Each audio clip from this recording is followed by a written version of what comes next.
тиркелген чабуулар менен Кыргыз Республикасынын Жогорку Кеңешинин депутаты Акаев Жанар Акаев. Кыргыз Республикасынын Жогорку Кеңешинин депутаты Акаев Жанарбек Кубанычевичти чакырып отурабыз. Биздин окуяга куш келипсиз. Мына эми урматтуу студенттер, окутуучулар, бардыңыздар жакшы билесиздер. Жанарбек Кубанычевич мына эң жаш биздин депутаттардын бири.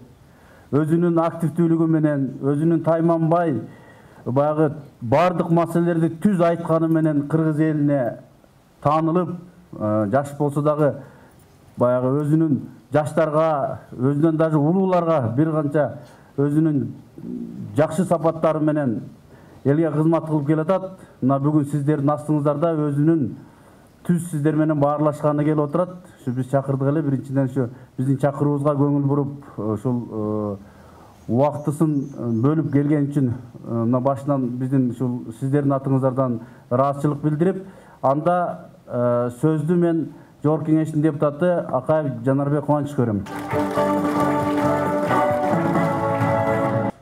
Саламатсыздарбы, урматтуу колледждин эмгек жамааты, урматтуу мугалимдер, урматтуу студенттер, баарыңыздарга келип, ушул жерге чогулганыңар үчүн чоң рахмат айтам. Эгерде бир аз жыйыныбызды убагында эле баштадык. Мен атайын ушу 5 мүнөт мурун эрте келдим. Силерди күттүрбөйүн деп, эгерде бир аз күттүрүп калган болсок, же ыңгайсыздык жараткан болсок, экзамендер, башка иштер болуп, мен кечирим сурайм. Ошон үчүн жолугушууну биз мүмкүн болушунча баягы 2-3 саатка созбой, 1 сааттын ичинде мындай баарлашып алсак жакшы эле болот. Ысыкта бир аз дагы бир жыйындан жөө чуркап келгеним үчүн кечигип калбайын деп бир аз тердеп ыңгайсыздык болуп атат. Урматтуу жаштар, мен өзүм дагы мына азыр залды көрүп, мындай бир 10 жыл мурун өзүмү көрүп атам да. Анткени мен Ош мамлекеттик университетинде окудум. Экинчи билимим Бишкек юридикалык академиясы, Кыргыз юридикалык академиясы. Ушундай студенттер менен депутаттар же коомдук ишмерлер жолугушуу болгондо, мен ушул филология факультетинен, өзүм ушул кыргыз тил факультетинде журналистика адистигин бүттүм. Ошол башкы корпуска жөө жалаңдап баарыбыз барчубуз да. Анан жолугушуулар кызыксыз болсо тажап кетчүбүз. Ушу качан бүтөт экен, ушу эртерээк кетсек болот эле, китеп окусак болот эле, экзаменибизди бүтсөк болот эле. Ошон үчүн мен ар бириңердин мындай оюңарды сезип, эсептешкенге даяр болуп турам. Эмне үчүн мен силерди көрүп өзүмү көрүп атам дегеним, мен дагы Алай деген тоолуу райондон болом. Жаңы бүтүп так эсимде, ушул август айында ушул шаарга барып студент болом деп, ушу 3-4 күн мындай чала була эле уктадым да. Кыялданып шаарга барат экенмин деп. Биринчи күнү келип эсимде Ошто 2 эле троллейбус каттайт экен. Бир анан экинчи троллейбус деген. Ошол 2 троллейбустун дагы биринен бирине адашып, ошентип жүрүп, мындай студенттик күндөрдү өткөргөнүм эсимде. Азыр эми дүйнө таптакыр өзгөрүп атат, урматтуу жаштар. Мурда билесиңер, ушул эки тилде сүйлөйт десе аябай таң калчубуз. Европага барып келиптир десе, биздин айылда Европага, батышка барып чет өлкөгө чыгып келгендер айыл боюнча элдин баарын чакырып кой союп, ушу баланча Францияны көрүп келиптир деп. Анан мен дагы эсимде, ушу классташым экөөбүз картошка чаап атып талаада. Анан ушул бир Американы бир көрүп келсем, мен да арманым жок эле. Өмүр бою айылда кетмей чапканга даярмын деп айтчумун да. Ушу кинодогудай бекен, кандай экен деп. Эми айылдагы баланын кыялы ошондой болот экен да. Андан кийин бир эмес, бир 10 жол бардык окшойт. Бирок адам баягы улам максат, тилек жаңылана берет экен. Дүйнө өзгөргөн сайын биздин дагы көз караштарыбыз өзгөрөт экен. Мен өзүм журналистмин, Азаттыкта иштедим. Анан күтүүсүз жерден парламентке чакыруу болуп ал жака келдим. 28 жашымда, силер азыр бир 25ке тегерегинде болсоңор керек, ага жетпей. 28 жашымда парламентке депутат болуп калдым. Чынын айтканда, оңой эмес. Парламентте сен жаш экенсиң, тажрыйба жок, башка деген сөз болбойт. Дайыма туруктуу тирешүү, туруктуу каралуунун эмеси болуп келебиз. Аяка басып койду, мынтип сүйлөп алды, муну айтып атып жаңылып калды. Ар бир басканың, мындай турганың коомдун көзүндө адам албетте бир канча жолу жаңылабыз. Бирок бул эмне үчүн ушул 28-inde эле парламентке келип алып элдин баарын эметип ушул тим эле мындай тез эле популярдуу болуп кетет деп 4 тарабынан карап турган кишилер толтура. Ушу бир жаңылса экен, бир мүдүрүлсө эле ушуну баса калат элек дегендер көп. Ошон үчүн бүгүн эми саясат жөнүндө мен өтө көп сүйлөгүм келбейт. Бирок мен силер менен баарлашып, мен дайыма мына парламентте 4 жылга жакын убакыт депутат болуп атам. Бир дагы жолу мен ушул билим берүү тармагына жалаң эле сунушуму гана айтпасам, ушул ипотекалык кредит кандай болбосун, мен ушул мугалимдерди, врачтардын дайыма таламын талашам. Дайыма ушул ардактуу кесиптин ээлерине мен мындай болушкум келет. Дайыма аларга мүмкүнчүлүк болгон жерден жакшы сөзүбүздү айтып келатабыз. Силерде кандайдыр бир сунуштар болсо, биз укканга даярбыз, урматтуу жаштар. Биз эми интернет аркылуу дагы байланышабыз. Мындай курчураак мени жактырбай аткан суроолоруңар болсо деле мен тарынбайм. Сөзсүз түрдө аны дагы бергиле. Анткени биз эч ким парламентке жалдырып алып келген эмес. Өзүбүз каалап ошол жака болгондон кийин элдеги кандай курч, жактырбаган, жаман көргөн суроолор болсо дагы биз жооп беришибиз керек. Ал бул биздин милдетибиз. Эч бир суроодон мындай шалап же качып андай кылбайбыз. Мына кыргыз тил комиссиясы, мамлекеттик тил боюнча улуттук комиссияга дагы мен ыраазычылык билдирем. Ушуну мен экинчи жолу студенттер менен жолугушту өткөрүп атат. Жанагы кыргыз тил боюнча ушу бир 5-6 депутат сүйлөйсүңөр кыргыз тилинде нукура деп агай ушул мамлекеттик комиссиянын башчысы өзү дагы айтып калат дайыма. Мындай парламенттеги анткени чынында биз азыр депутаттарды мен жакшы билем, элдин баары жаман көрөт, элдин баары сындайт, жек көрөт. Аны мен мындай анткени мен бүт досторум, үй бүлөм ушу силерге окшогон карапайым адамдар. Алар эмне болуп атканын мага күн сайын баарлашкан сайын билем. Бирок баары бир ушул жетекчилер, өкмөттө иштегендер, парламент депутаттары ушундай бир коом алдында, эл алдында ушул өзүбүздүн мамлекеттик тилде таза жакшынакай сүйлөш керек деген пикирдемин. Бүгүн эми ушул кыргыз тил комиссиясы уюштургандан кийин балким ушул тил багытында сүйлөшөбүзбү? Мен эми форматын жолугушун өтө эле жакшы мындай терең сураган жокмун. Бирок кандайдыр бир суроолор болсо мен жооп берүүгө даярмын. Менимче ушундай кылабызбы, суроо жооп кылабызбы жаштар? Ушундай кылган туурабы? Эгерде кайсы бир темада айтып бериңиз, ушул багытта бизди кызыктырат, ушундай темада сүйлөп бериңиз десеңер, мен даярмын сүйлөп бергенге. Ушундай могул тема бизди кызыктырат, студент кездегидей бир кандайдыр бир окуялар болсо, анда ага деле даярмын. Иши кылып өзүңөр чечсеңер болду да. Барыңарга чоң рахмат убакыт тапканыңарга. Анда жолугушубузду уланта берели.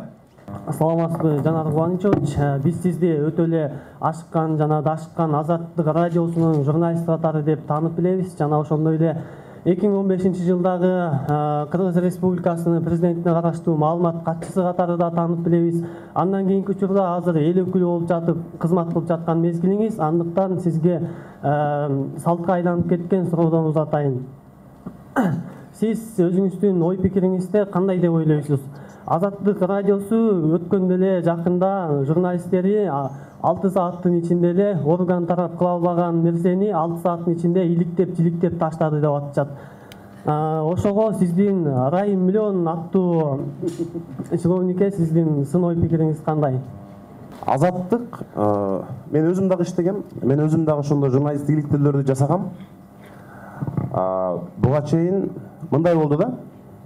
Так ошол мен өзүм мындай аябай көңүлчөөк, анан дипломат, адамдарды таарыныкысы келбеген мындай коллегалар менен баары менен мамилем жакын кишимин да. 1-май күнү биз Ошто спорттук чоң иш-чара бардык. Ал ошол Матраимовдор уюштурган. Мен ошол иш-чарага быйыл 4-жол барышым. Ошто 1-май күнү Кара Сууда чоң спорттук иш-чара болот да. Анан барганда быйыл аябай чоң катуу сын болду. Спикер барды, өкмөттүн орун басары барды. Бирок элдин бардыгы мени аябай катуу сындады да. Сизди аябай сындады. Анткени, сизди аябай сындады. Мен аябай сындады. Биз аны туура түшүнөбүз, албетте. Анткени эл бизди мындай башкача жүргөнүбүздү каалайт да. Бирок ошол эле учурда биз 20-30 миң адам чогулган жерлерге алар дагы шайлоочу. Алар дагы арасында жөнөкөй адамдар бар. Биз алар отурган иш-чарага барбай мындай теңсинбей коюу дагы туура эмес да. азаттыктын ар бир иликтелерине мен колуман келишинче салым кошуп, маалыматтык жактан анча-мынча жардам берип жаткан учурлар көп. Өзгөчө мына өтүп кеткен кесиптешибиз Улан Эгизбаевдин айрым иликтөөлөрүнө мен мындай чын дили менен кол кабыш кылганга аракет кылчумун да. Ушул темаларды сен алып чыкканың туура болот деп. Кечеги иликтөө абдан туура болду. Biz эртеси өкмөт башчыга мен ошол жерде суроо берип, тапшырма бердим. Тез арада комиссия түзүп, иликтеп чыккыла деп. Эгерде күнөөсүн далилдеп, ошондой чоң акчалар урдалса, Кыргызстанда эч кимге карабай, Атамбаев болобу, Матраев болобу, ким болсо дагы жоопко тартыш керек. Сөзсүз жоопко тартыш керек. Мен буга чейин өзүмдүн тажрыйбамда бир дагы жолу, эгерде бир жолу коргодуң десеңер айткыла. Бир дагы жолу угурларды коргогон эмесмин. Мен аларга такай душманмын. Азыр дагы кандайдыр бир комиссия түзүлүп, иликтөө иштери болсо, мен өзүмдүн депутаттык ыйгарым укуктарыма таянып, жардам бергенге дайыма даярмын. Дайыма даярмын. Мен жолум, мына 2020-жылдагы шайлоо келип атат, менин жолум мындай угурлардан таптакыр башка. Ошонун негизинде, ошонун натыйжасында сиздин дарегиңизге Кудулдар тобу эң жаш саясатчы деген наам коюп, эл дагы наам коюп аткан мезгили, анан Кудулдар тобу сизге пародия кылып аткан мезгили да, ал эле бул эле баланы сиз чала эле дегендейчи. Ошого сиздин ой пикириңиз кандай? Аларды мыйзам түрүндө жазалоого даярсызбы же көз чумуп өткөзүп коесузбу? Кудулдардыбы? Сизге пародия Кудулдардын мен азыр укпапмын, чынын айтсам. Сизден угуп атам. Балалайка деген каймалап коюшуп жаңысым менен. Менин позициям мындай да, саясатчылар, кудулдар, журналисттер менен көп соттошушат. Мен андайга жол бербейм. Парламент депутаты болгондон кийин кичине мындай терин калым болуш керек. Бирөө бирдеме десе эле аны сотко берип, ал менен шишалап айтышып отурган, бул мындай менин мүнөзүмө таандык эмес. Эл алдына чыккандан кийин болду, жоопкерчилик сенде. Атактуу болуп, кичине элге таанылып калгандан кийин каалагандай сын айтса дагы биз көтөрүшүбүз керек. Тепкилесе дагы. Мына мен азыр чыгып баратсам, бирөө мени эки жакалап, бир-эки жаакка чапса дагы айла жок, мен чыдашым керек болот. Эми эгерде мен эле бир чапсам мисалы, депутат баланчаны сабап салды дейт, тура. Эми азыр бирөө урса дагы биз чукпайбыз эми. Сабап салды деген сөз кетпесин деп, элдин баары болушат. Ошон үчүн мен мыйзам түрүндө жазага тарта албайбыз биз. Азыркы сиз айтып аткан, башында айтып аткан кишилер тууралуу дагы депутаттын 3 эле ыйгарым укугу бар. Мыйзам чыгаруу, мыйзамдарды контролдоо, көзөмөлдөө. Анан эл өкүлчүлүк. Мен ушул 3 проблеманы ошо эл өкүлчүлүк менен көбүрөөк иштешем да. Элдер менен жолугушуп, алардын көйгөйүн угуп парламенттен көтөрүү. Биз кайсы бир адамды соттоп жибере албайбыз. Биз ошого маселени гана көтөрөбүз да. Ал эми сиз айткан кудулдар боюнча жок, мен эч кандай реакция кылбайм. Эгер кандай туураса, туураш керек. Тескерисинче мен ушундай сынды, ушундай күрөштөрдүн бардыгын азыр мына 32 жашында өткөрүп койгонум жакшы. Анын баарын көрүп, биздин ар бир клеткабыз керек болсо уже сынга, ар бир тал чачыбыз уже сынга, сунуштарга, пикирлерге баары даяр болуп калдык. Ошон үчүн тескерисинче азыр ушунун баары мындай жеке мен үчүн кубандырат да, ушундай сынды, ушундай пикирди, ушундай күрөштү азыртан басып өткөн мен үчүн мындай нормалдуу көрүнүш. Азыркы мезгилде Кыргызстанда эң опурталдуу иш бир жагы жеп болду, экинчи жагы кеп болду, жана элге өтө чоң бушайман кеп болуп аткан мезгили.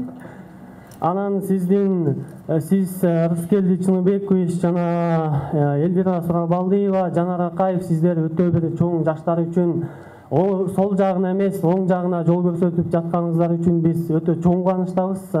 Жаштар сиздер менен сыймыктанат. Анан 3-чү суроону узата кетсем. Сиз кандай ойлойсуз? Азыркы мезгилде соттордун чечими туруксуз десем болот. Андыктан өзүнүн кызыкчылыгын ойлоп, эртеңки күндүн келечектин эшигин жаап коюшту десем да болот. Бул күндөлүк турмуштун актысы эмес, жашоонун фактысы десем да болот. Кылмыш кылган адамды чыгарып, кылмыш чындыкты бетин айткан адамды камап коюп атат. Азыркы мезгилде акчаң болсо караны ак кылып коюп, соттор өзүнүн келечеги үчүн мамлекетти ойлобой, өзүнүн келечеги үчүн чечим чыгарып аткан маалы. Ушуга сиздин ой пикириңиз кандай? Сиз туура айтасыз. Университетке рахмат. Абдан коллежге. абдан демократ студенттерди тарбиялап атсыңар. Мага чынында ак үйгө жакынсыңар да чынында. Мага жагат, мага ушундай жагат. Анткени барган жерде мындай курч, жакшы жолугушу болсо жакшы да. Барган жерде эле мактай берсе эле мындай неудобно болуп эле баягы жолугушу жакшы өтпөй калгандай болуп калат магачы. Анан ушундай силерге да рахмат. Мен буга чейин эгерде сиз мени интернеттен окуп карасаңыз, соттор боюнча менин пикирим элдин баарына белгилүү. Соттор 100% оңолмойын, адилеттүүлүк, укук иштебейт. Мына сотторду кечээ мен азаттыкта дагы сүйлөдүм. Соттордун баарын аталыгы болгон адамдар азыр кайра камалып атат. Ошон үчүн сотторду сөзсүз адилеттүү кылыш керек. Ансыз мамлекет, укук болбойт, иштебейт. Ошон үчүн эми азыр бирок баары бир келген бийлик өзүнүн оюнда мен сотторду оңдоп атам деп ойлойт. Мен ушундай түшүнөм да. Ар бир келгенге мурдагы бийлик да бизе соттор ушундай болду туура эмес деген десең, жок, мурдагы бийлик начар болчу, биз азыр сотторду оңдодук дейт. Ким келсе дагы алар оңдоп атабыз дейт. Ошон үчүн азыр Кыргызстандагы мен айтат элем, номер 1 проблема бул ушул Кыргызстандагы сот адилетсиздиги да. Ошон үчүн менимче сотторду түп тамырынан жаңылаш керек. Өткөндө билесиңер мен сүйлөгөнүм, 99% жаңылаш керек деп айттым. Бул жерде парламенттеги партиялардын дагы чечеси бар. Аз депутаттар соттор начарда өздөрү бияка тура алып атпайбы? Анткени ар бир фракция сот тандоо кеңешине өзүнүн адамдарын жылдырат ошол жерге. Ошолор айтып туруш керек. Ошон үчүн буга дайыма айтканда ошол парламенттеги партиялардын дагы чечеси бар. Мен билесиңер, бир дагы партияга мүчө эмесмин. Ошон үчүн баягы партиялар айтып атам да. Рахмат, канааттандырарлык жооп болду окшойт. Жанар Кубанович, почему вы свободный депутат? Ведь СДПК – это партия Ленина, испокон веков партия многих европейских стран, где главными принципами являются равенство, справедливость, свобода и так далее. Это первое. А второе, я хочу задать вот такой вопрос. Мы не понаслышке знаем, что, говорят, вас привел в парламент экс-президент. Каково ваше нынешнее отношение к Атамбаеву? Спасибо. Кыргызстанда азыр шайлоонун алдында кичине эле таанылып калган адамдардын баарын партияга тартышат да, билесиңер, тартышат. Анан мен Атамекен партиясы менен шайлоого бараткам. Мына чынын айтайын, Атамекен партиясы менен алдында шайлоого сүйлөшүп, Өмүрбек Текебаев менен барар алдында мен силерге мындай чынын айтып атам да бүгүн. Анан Атамбаевдин адамдары чакырып, сен пресс-секретарь болуп 5-6 ай иште, мамлекеттик эмне, мамлекеттик башкаруу кандай, ошонун баарын ичинен көрүшүң керек, сен бышышың керек дегенинен, анан СДПК менен шайлоого барасың. Ал убакта заман тынч болсо, баары бири менен мамилеси жакын, мондай камоолор жок, журналисттер менен соттошуулар жок, ушундай бир жайбаракат заман эле да. Анан мен келип Өмүрбек Текебаев менен сүйлөштүм. Сүйлөшсөм, Алмаз, биз экөөбүз доспуз. Сен бар ошакта иште, абдан жакшы болот. 6 ай ал жакта иштеп, анан парламентке келгениң бул жакшы деди. Анан мен бардым. Мен бир дагы саясий партиядан мен парламентке өтөйүн, депутат болоюн деп суранган эмесмин. Бир дагы. Тескерисинче, мына азыр парламентте отурган 6 фракциянын 4-өзү чакырып мени ушул бизге кошул деген сунуштар болгон да. Ошонун ичинде мен СДПКны тандап алдым. Алмазбек Атамбаевга мен азыр сын айтпайм. Бул туура эмес. Анткени ал киши бийликте эмес, кетти. Колунан эч нерсе келбейт. Күч органдары колунда жок. Азыр мурдагыдай күчтүү эмес. Анан ушундай болуп аткан кишиге үстүнөн чыгып дагы баатыр болгонум, бул мындай менин мүнөзүмө андай тандык эмес. Бирок ал киши президент болуп, күчүндө ГКМБ, МВД, Генеральный прокуратура, бардыгы депутаттар, парламент, өкмөт күчүндө турганда мен жалгыз айтып тургам ошол жерден. Азыр эми анча-мынча депутаттарга айтсам тарын ачпайбы? Анча-мынча курч маселелерди сен неге көтөрбөйсүң дейт. Мен айтам да. Ай, азыр Атамбаев менен Икрам жок, силерди мурдагыдай коркуткан. Силер деле сүйлөп койгучу. Десең азыр мага тартышат да көбүчү. Ошон үчүн Алмазбек Атамбаев чын эле мага ишенип парламентке алып келишине анын кишинин салымы чоң. Ошон үчүн мен барган жерде эле ал кишини жамандап, мындай эле андай эле дей бергеним мындай туура эмес болуп калат да. Бирок мындай партия менен парламентке алып келдим деген сөз, аз көп депутаттар мен ушул алып келдим, мен эми өмүр бою унчукпай отурушум керек деген да болбойт. Ким алып келген күндө дагы биз баары бир адилеттүүлүктү айтып туруш керек. Мен болгону үчүн нерсе айткам. улам эле чыгып президент дагы өкмөт деле ушу Акаев менен Бакиев кылды дей берет эле да. Анан мен парламентте сүйлөп койдум да. Акаев менен Бакиев жок уже, алар жок кеткен уже. Болду, бүттү. Сиз алдыга карап кеткиле уже, болду. Могул жерде бирдеме болсо деле Бакиев күнөөлүү, Акаев күнөөлүү, дагы кимге Отунбаева күнөөлүү. Анан эми алар унутукла болду. Биз алдыга жүрүшүбүз керек деп бир катачылык болду. Экинчиден азаттыкты 20 миллион сомго сотко берди. Мен өмүр бою ошол жерде журналист болуп иштесем, 5-6 жыл. 7 жыл иштедим. 7 жыл иштеген кесиптештериңди сотко берип атса, анан мен сыртка чыгып биякта урматтуу журналисттер, мен уже депутат болуп алдым. Эми силер менен соттошо берсин, мен ишим жок десем, бул мындай адамгерчиликке жатпайт да. Ошон үчүн мен ал азаттыкка ошол убактагы заноза башка журналисттерге болушуп митингге чыкканга туура келди. Бир жолу митингге чыга коюп, аягы ушундай менен бүттү. Бирок мен азыр чынын айтайын, мен жамандабайм эч кимди. Саламатсызбы? Мен 105-группада энергетикте окуйм. Неме вопрос берейин дедим эле, эмнеге ысык көлдө балыкчылык өзүм балыкчыдан болом, эмнеге ошол жакта уран казылып, ким принимать этип деле ошол законду эмнеге ушундай немеге распространение чыккан эмес, анан бир маалда эле бам казылып атат, анан бир маалда эле митинг болуп Белуйдон маңдайына келгенде бам токтоп калды. Рахмат. Ушул мына уран маселеси Кыргызстанда элдин бийлиги күчтүү экенин көрсөттү да. Уранды жаптырып иштетпей койгон бул бир дагы саясатчынын эмгеги эмес. Бул ошол жердеги карапайым адамдардын эмгеги болду. Депутаттарга эмне? Депутаттар уран көтөрүлүп аттырса чыга калып, уранды жабыш керек деп баягы популизм менен ооруп коюшат. Анан уранды иштетпешибиз керек, андай мындай деп. Бирок элдин күчү болду чынында. Биз баарыбыз билген эмеспиз. Депутаттардын дагы көп катасы бар. Эми ал лицензия сиз айткандай мурда берилген экен да, бир топ мурда.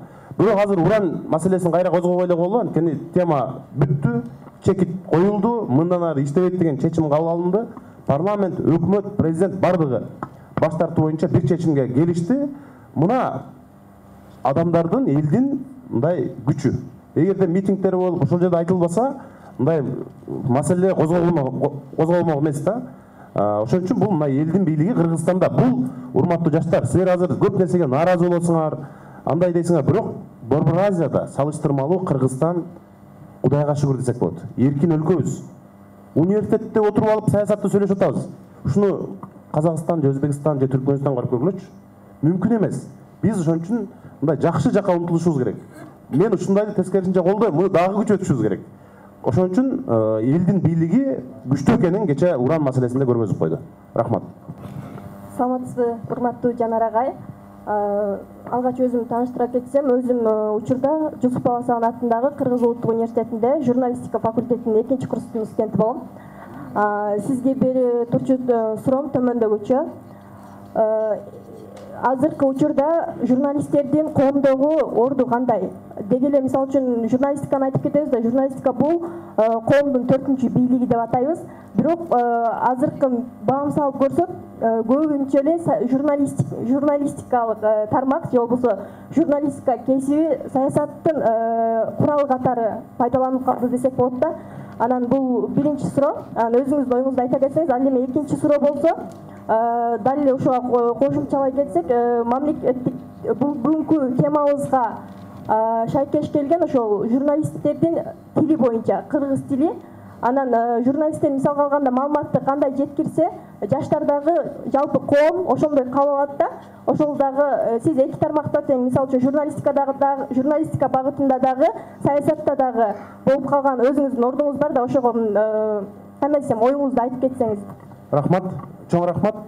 Мен журналист болуп иштедим да, Азаттыкта. Мага азыр депутат менен журналисттин айырмачылыгы мындай азыраак эле да. Мен Азаттыкта иштеп жүргөндө деле адилеттик издеген карапайым адамдар азыр кандай келсе, мурда деле ошондой келчү. Болгону депутат чечим кабыл алуу мүмкүнчүлүгү бар. Өкмөттү чечим кабыл алдырганга мажбурлай алат. Журналист коомдо болуп аткан окуяны көргөзүп гана коет. Эл өзү чечет. Же өкмөт өзү чечет. Кандай пикирге келет. Журналисттин милдети коомго чагылдырып коюу. Бизде азыр журналистика бир аз мындай интернет журналистика өнүгүп атат. Бирок байкасаңар аналитика жок. Журналисттик иликтөө жок. бизде азыр кандай башкаруу эмне болуп атат, журналисттер мындай чайнап берген учурлар аз да. Парламенттик журналисттер деле мен силерге айтайын мына. Кайсы бир деңгээлде мыйзам алып чыксак, мисалы, бир мыйзамды экономикага кандай пайдасы бар, ушул мыйзам кабыл алынса элдин турмушу кандай жакшырат, же эмне кемчиликтер бар деп анализдеп берген журналисттерибиз азыраак. Бар, бирок азыраак. Парламентке келгенде журналисттердин биринчи эле реакциясы бул баланча депутат менен баланча депутат айтыша кетти. Темаларды карасаңар, баланча депутат эркек экен, тигини жайлады деген гана мындай эме да, көбүрөөк ошол мыйзамдар менен иштеген журналисттер жогору. Жеңил нерсеге аябай качып калдык да, мисалы. Азыр парламентте 2 депутат айтыша кетсек, журналисттер үчүн күндүн темасы.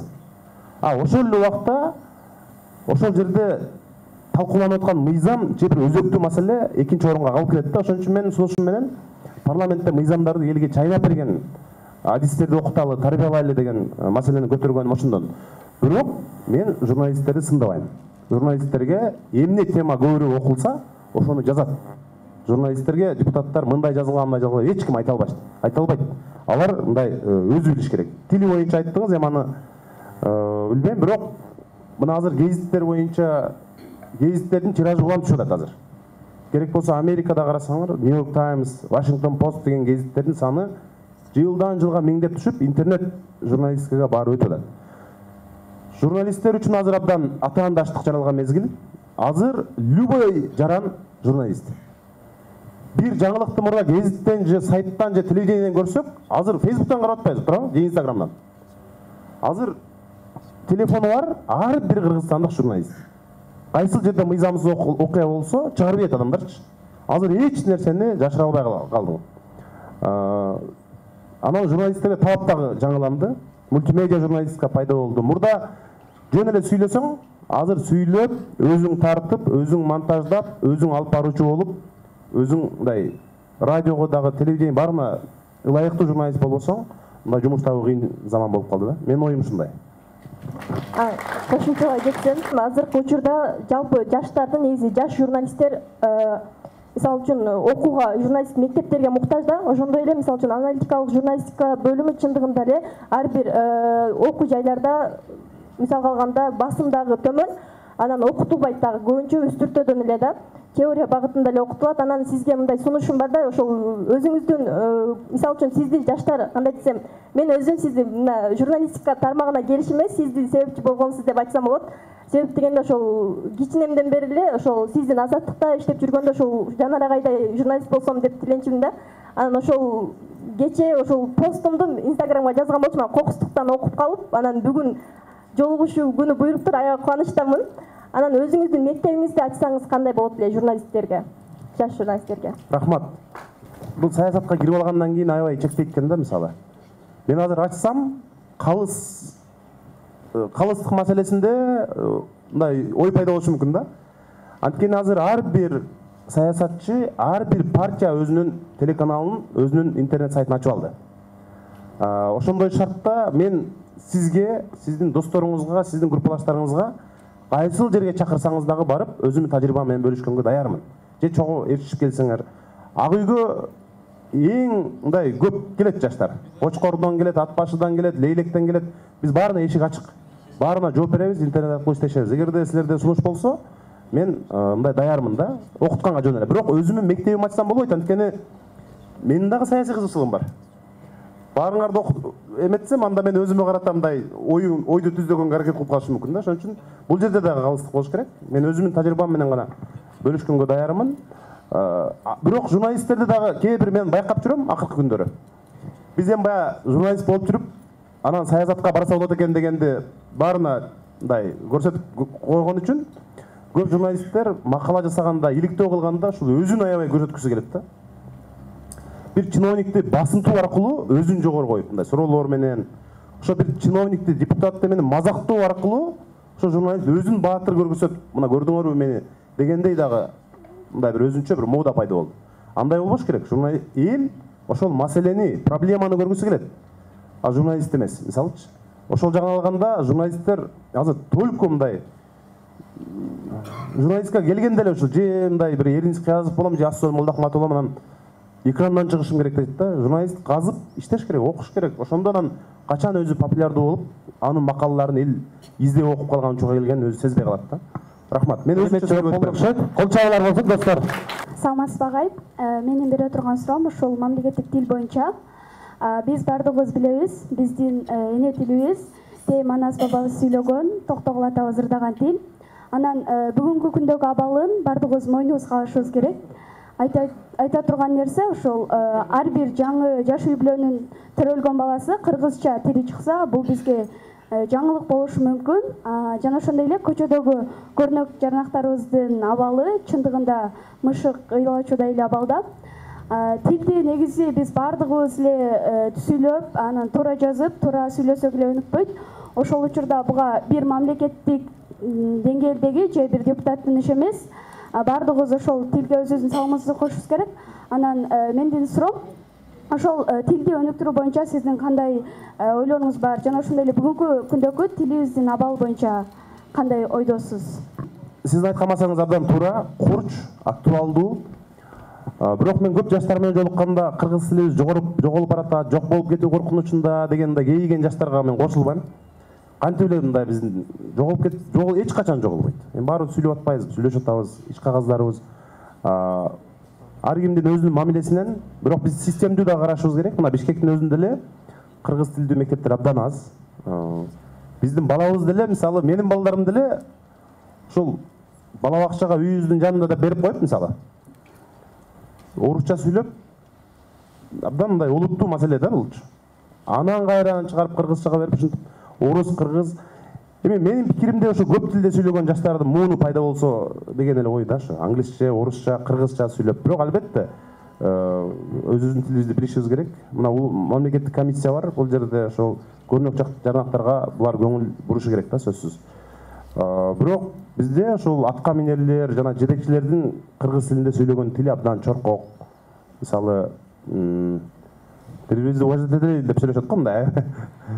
Силер мен менен бир эле жыйынга катышып көрсөңөр, ошо 3 сааттык жыйында кандай тилибиз кандай сүйлөнөт, мындай өзүңөр күбө болосуңар да. Саламатсыз Жанар беке.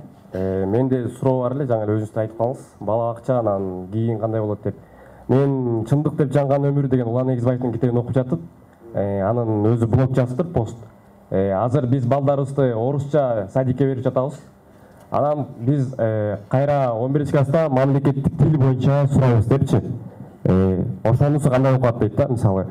Азыркы тапта биз мамлекет расмий тилде окутуп атабыз балдарды, а мамлекеттик тилде экзамен алабыз дейт.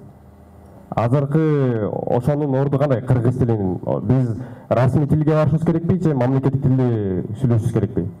Садиктерди же болбосо мектептерди? Экинчи суроом, өзүңүз билишимче көп китеп окуйт экенсиз. Ийгиликке жеткен адам баары эле китеп окуйт. Сиз кандай жанрда китеп окуйсуз? Азыркы жаштарга кандай китептерди окушун сунуш кылат элеңиз? Анан үчүнчү суроом бул 2020 шайлоо болот. Бул саясат боюнча. Сиз өзүңүз азыр жаштар менен биргелешип, бир жаштардын форумун өткөрүп, жаштар платформасын өткөрүп жатасыз. Аныңызга ыраазыбыз. Анан сиз 2020 жаштар менен бирге саясатка барасызбы?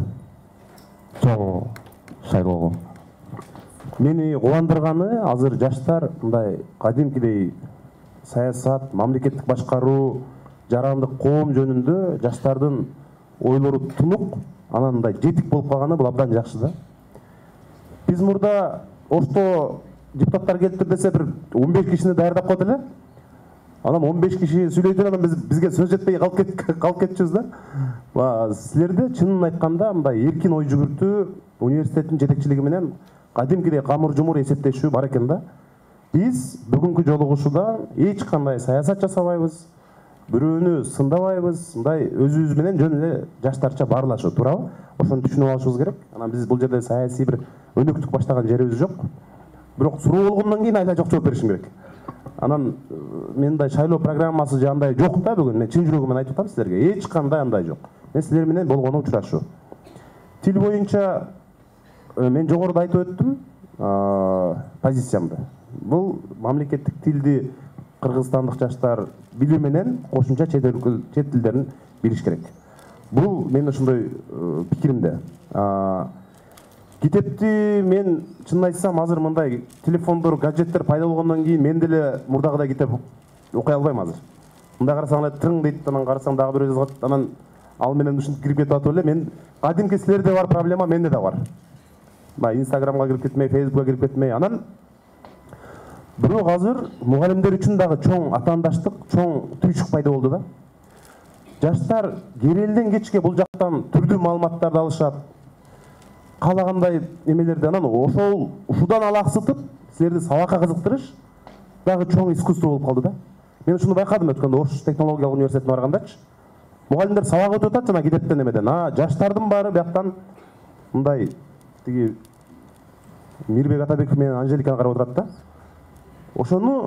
Ошолордон дагы силерди мээңерди кошуп тартып алуу бул мугалимдер үчүн дагы чоң бир искусствону талап кылат. Анткени ошого жетип калдык баарыбыз.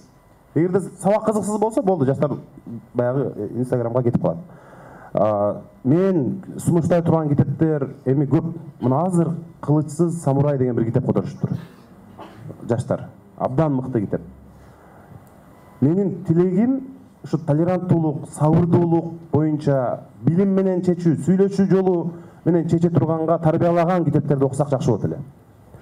Азыр адамдарыбыз баарыбыз абдан агрессивдүү болуп кеттик. Ушу мындай эме да, толеранттуулук, сүйлөшүү жолу менен чечели дегенде эме жок да, баарыбыз эле күч менен.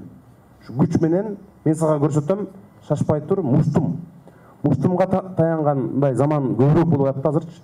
Дароо аныктап такташпай туруп, сөгүшүп кетмей, араздашмай.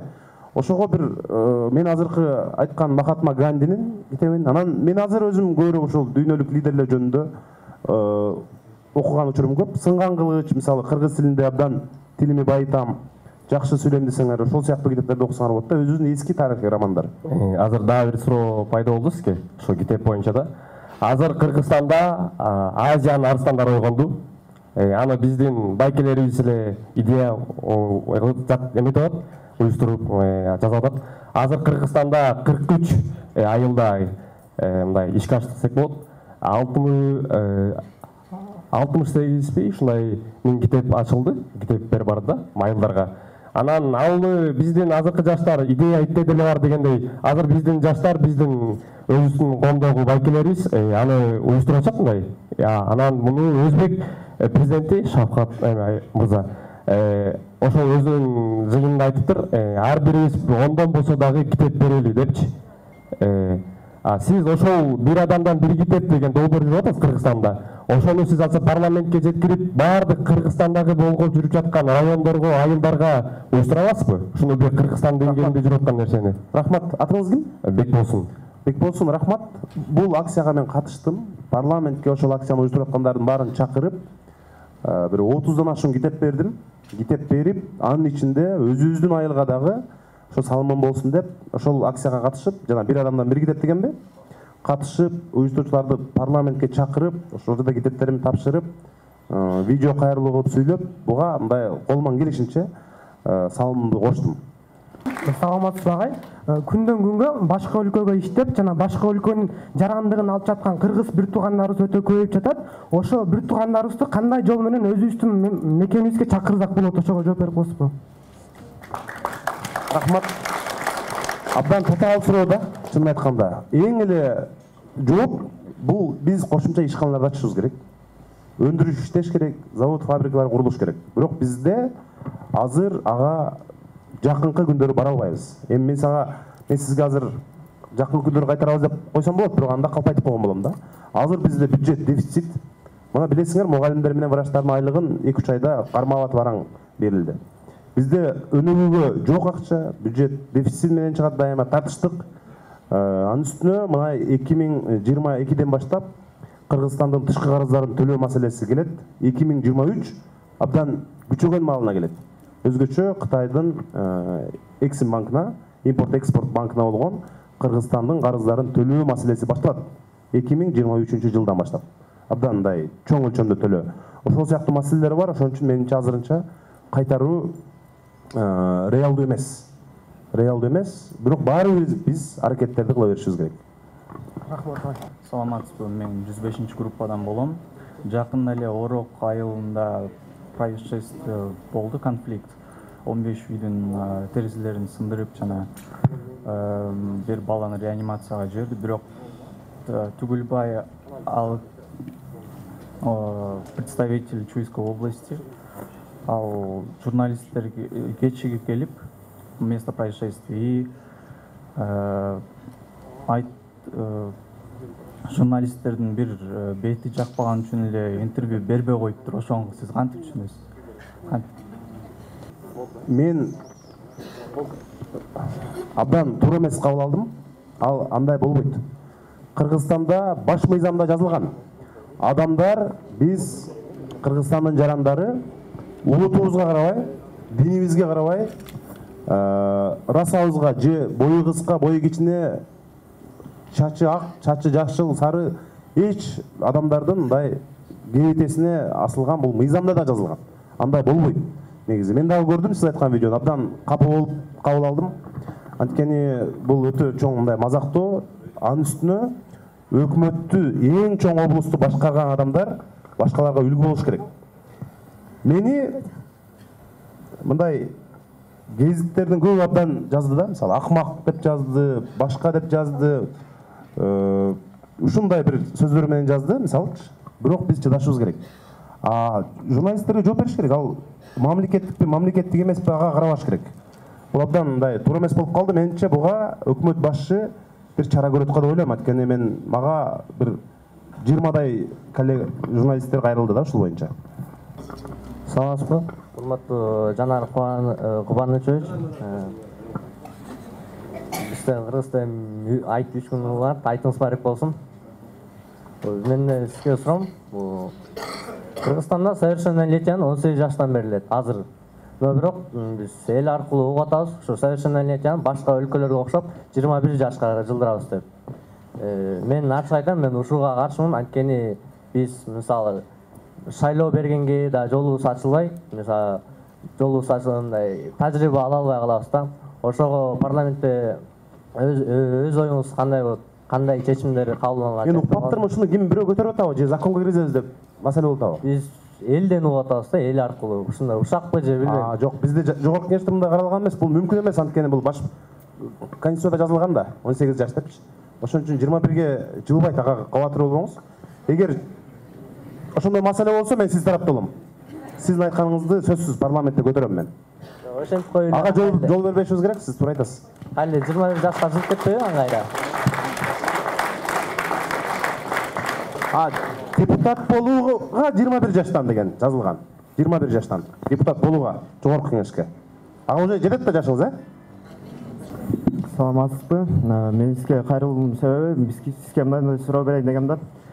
Биз мисалы окуп жүрүп, кийин экзамендерди, зачетторду бүтүргөндөн кийин биз практикага чыгабыз да. Практикага чыкканда улуумун ага эжелерде уксак, алар айтышат да, бекерге чыкчубуз депчи. Биз мисалы ошол жерге практикага чыга турган жерге барсак, ал жерде каалагандай сумма акча сурашат практикага барганда. Ошого сиздин ой пикириңиз кандай? Абдубагап Нурбаев деген депутат менен дагы бир жаңы мыйзам сунуштайбыз. Ушул июндун аягында жанагы силер өзгөчө мына токен тармагына барам дегендери бар, өндүрүшкө барып иштейм дегендери бар, энергетиктер отурасыңар. Бул багытта көп суроолорду бербедиңер да, жаңы баарыбыз саясий мүнөзгө болуп кеттик. Студенттер барса, 1 жыл иштесе ошол жерде, ошол ишкана жанагы студентти алган үчүн жумушка ошол жерде налог төлөбөй турган кылалы деп атабыз да. Анткени биринчиден ошол баланын алган айлыгы үчүн налог төлөбөйт деп. Анткени биринчиден жаштарды көбүрөөк тартканга кызыктар кылышыбыз керек, өндүрүштүү ишканаларды. Анан алар барып ошол жерден үйрөнүш керек.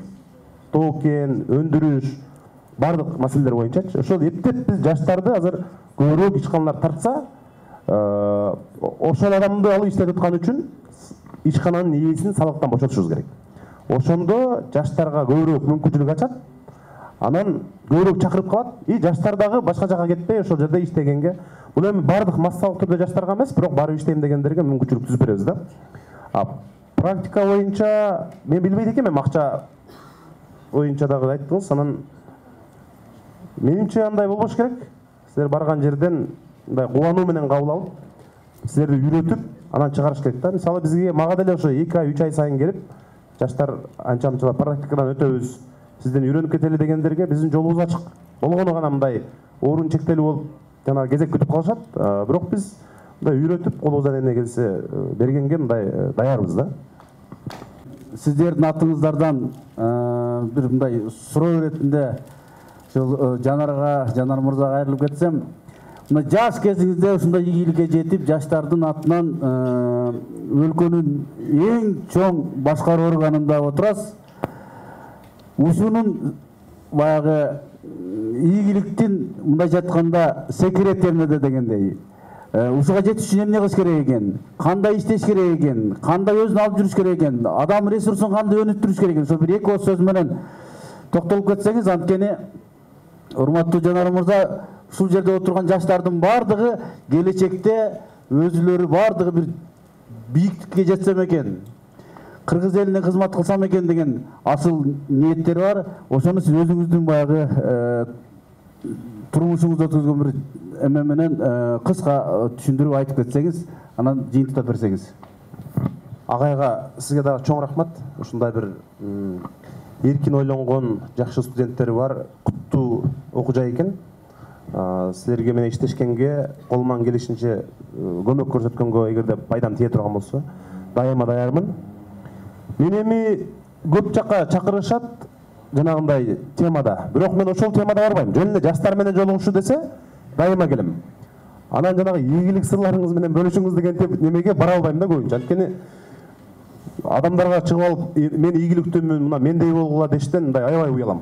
Анткени биз багындыра элек ийгиликтер, биз жете элек бийиктиктер аябай көп. Биз мындай ийгиликтүү адам катары кеңеш бере албайм да мен. Бирок өзүмүн бир аз болсо да баскан жолум менен.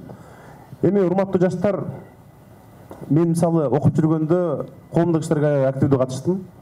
Студенттик жатаканаларда ар кандай КВН, сулуулар конкурсун уюштурат элек, ошол жерде чыгат элек, дебаттарды уюштурат элек. Болбосо ойлоп көрсөм, ОШМУнун филфагында окуп, ошол жерде жатаканада отуруп алып, биздин саясий система кандай болуш керек, парламенттик болуш керекпи же президенттик болуш керекпи деп талкууларды өткөрүп чыкканбыз да, ойлоп көрсөмчү.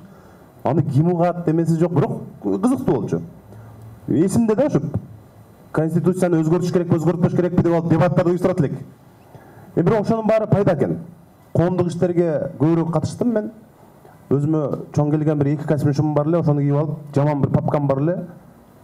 Ошону салып алып эле ушу байкемдин галстугун тагынып алып, 10 киши чогулган жерде жүрө берчүмүн да барып. Ушу эмнени сүйлөйт экен бул деп суроолорду берип туруп, ошонун баары жакшы болду. Бирок коомдук иштер менен кошо ошол өкүнгөнүм бир чет тилдик курстарга барып, ошол англис, балким ошол немис, башка тилдерди өздөштүргөнгө көп убакыт таппай калыптым да. Ошо силерге кеңешим, ушул азыр конкуренция аябай жогору кесип ээлерине, жаңы технология, жаңы заман келди азыр. Жаңы технология менен эсептешиш керек, аларды менен сенсиреп сүйлөшүш керек.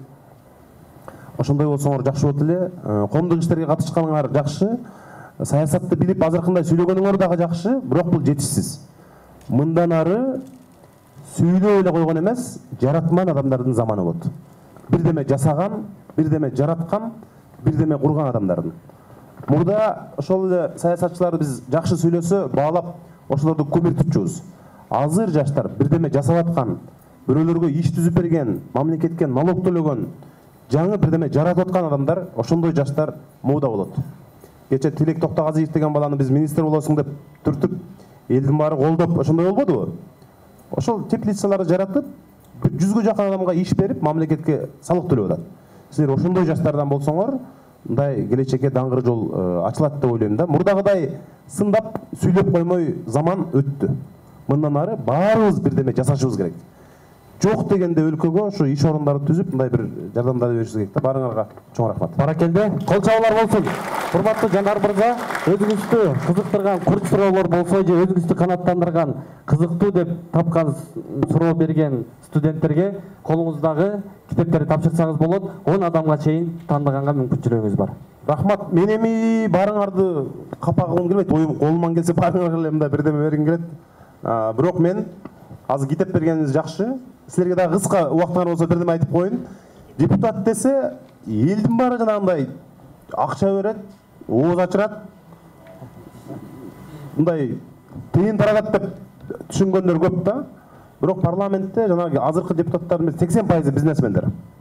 Көбүнчө киришет дагы акча сурайт, жол кире бер, тигинте бер деп. Мен элди акча берип көндүрбөдүм, такыр акча берип көндүрбөдүм. Депутат биз система менен чоң нерселерди жасашыбыз керек. Чоң өзгөртүүлөрдү, чоң мыйзамдарды кабыл алышыбыз керек. Элге акча таратып, бул мындай убактылуу гана маселени чечесиң да. Анан көп адамдар кирет дагы сенен кирип акча албай чыгат. Жаныңдагы башка депутаттарга киргенден кийин бир 10 000 сом же 20 000 сом алып чыгат дагы. Сүйлөбөсө дагы мына депутат түзгөн экен, мына жардам бербейт экен деп ошондой болот да. Бирок ошон үчүн мындай китеп белекке берген менимче жакшы. Мына тил комиссиясы көтөрүп алган себепсиңер рахмат. Мен Facebook'ta, Instagram'da дайым бармын, активдүүмүн. Анча-мынча жооп бере албаганым мүмкүн, бирок мүмкүн болушунча кечирээк болсо дагы жооп берем. Эми азыр кимдерге мына журналистика тууралуу суроо бердиңиз. Уран боюнча биринчи чыгып суроо берген киши, коррупция жөнүндө суроо берген дагы ким? Курч суроо бергендерди өзүңөр айтып койсоңор, мен бүгүн эстеп албайтам. Бул сиз бердиңиз азыр тил боюнча бердиңиз. Тетиги эки кыз катар отурбайсыңар журналист. Силер келгиле бергиле анан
Саламатсыздарбы, урматтуу студенттер. Абдан активдүү катышып бергениңиздер үчүн чоң рахмат. Абдан жандуу, абдан сонун өзүңөр каалаган суроолорду берип алдыңыздар. Биздин дагы бул долбоордун максаты ушундай болгон: жаштарды маданий өнүктүрүү, же башкача айтканда бийлик өкүлдөрү менен же коомдогу таасирдүү адамдар менен элдин алака катышын, карым катышын жакындатуу иретинде болгон. Бул жактан алганда Жогорку Кеңештин депутаты Жанар Акаевичке чоң ыраазычылык билдиребиз. Жанар Кубанычевич, сиз биздин сунушубузду колдоп, ар бир иш-чарабызга катышып, өзүңүздүн жөнөкөйлүгүңүз менен элдин урматына да татып келесиз. Ар бир иш-чараны колдоп, ушундай майда нерсе дебей, өзү азыр Грузиядан келген депутаттар менен форумда жүрсө дагы сиздерге убактысын бөлүп, ушу жаштар менен жолугушайын деп келип отурат. Жанар Кубанычевичке чоң ыраазычылык билдиребиз.